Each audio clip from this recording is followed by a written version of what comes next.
Hi guys, how are you guys doing? Hope you guys are doing really great. And today we're going to start with a presentation of our cerebrum. In our latest videos, in our latest playlist, and in our latest presentations, we are studying neuroanatomy. We first studied about the basic introduction of how the nervous system is going to be organized into its three categories. We had central, peripheral, and then autonomic.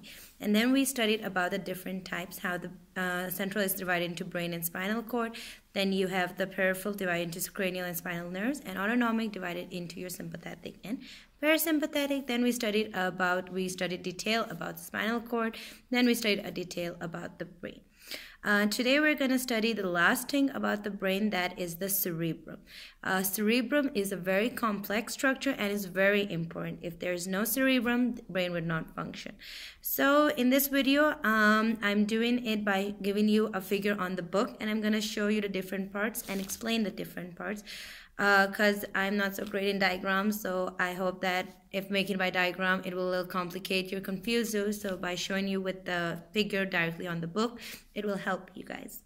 You have any questions, any more videos you want, any particular topic that I missed and you want to understand, just write in the comment below in the reply box so that I can make it for you guys. All right, let's start today with our cerebrum. First of all, they will ask, what is a cerebrum? Cerebrum is basically the part of the forebrain. We know that this is the brain, right? The brain, you can see here, this is the brain. And this is divided into three parts. You have the first part that is divided into, you have the hindbrain, the bottom one. Then you have the middle, and this is the forebrain, right? And the important of the forebrain is the cerebrum. What is the function of the cerebrum? Well, obviously cerebrum, it controls all our activities. It consists of two centers. You have the somatosensory center and you have the motor sensory center.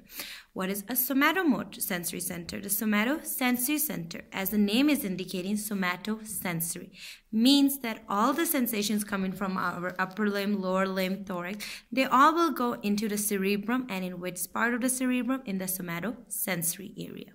And once they have done everything, they have known what the sensation is, they have to perform. Like, if, for example, this is the pen and this, I touch my finger. So this sensation will go from here all the way to my cerebrum.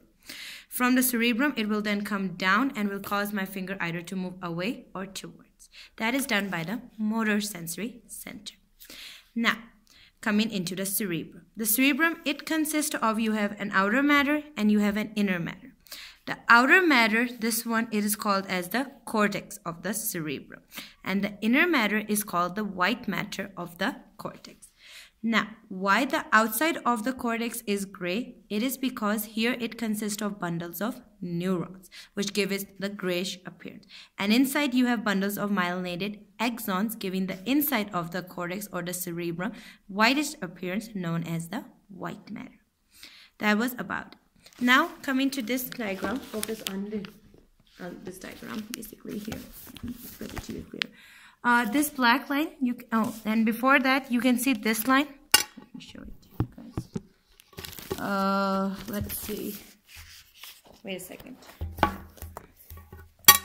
This line.